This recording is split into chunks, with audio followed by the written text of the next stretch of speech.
Sainte Jeanne d'Arc, c'est un cœur de femme, et c'est en tant que femme qu'elle remplit sa mission. Et sa féminité passe la cuirasse.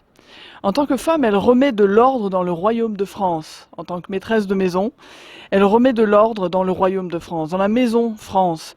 Tout le monde a son poste.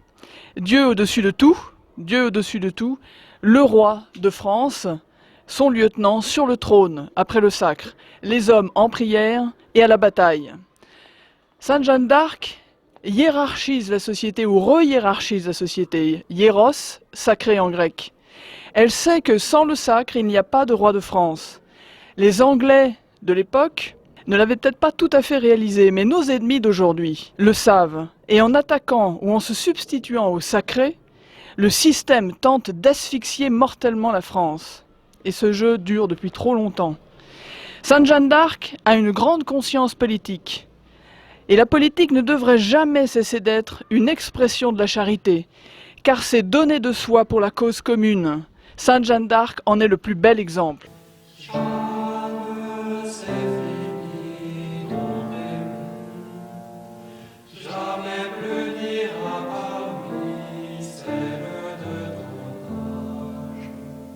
Sainte Jeanne d'Arc est une fille de la terre et de la prière.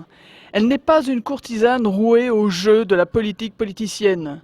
Et si nous voulons retrouver notre vitalité physique, notre capacité de discernement, notre vie spirituelle, en un mot notre liberté, nous devons revenir à la terre et à la prière, c'est-à-dire à l'enracinement, sur notre sol, pour nous remettre en route vers le ciel. Rien ne peut tenir verticalement sans racines, et le propre de l'homme est de se tenir debout.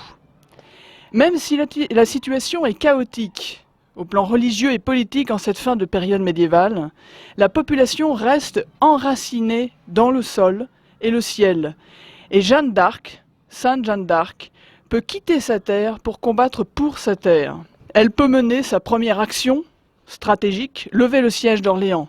Point stratégique car il permettrait, s'il était pris par les Anglais, de relier la Normandie à l'Aquitaine, deux possessions anglaise. Malheureusement, nous partons de plus loin. Et pour la suivre, nous devons d'abord retrouver prière et terre. Nous réenraciner sur notre sol et dans la piété filiale si chère à Madiran.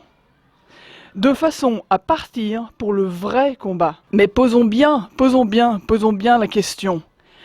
Où est aujourd'hui le sacré au cœur de l'œuvre de Jeanne, dans notre système politique ? Où est ce sacré?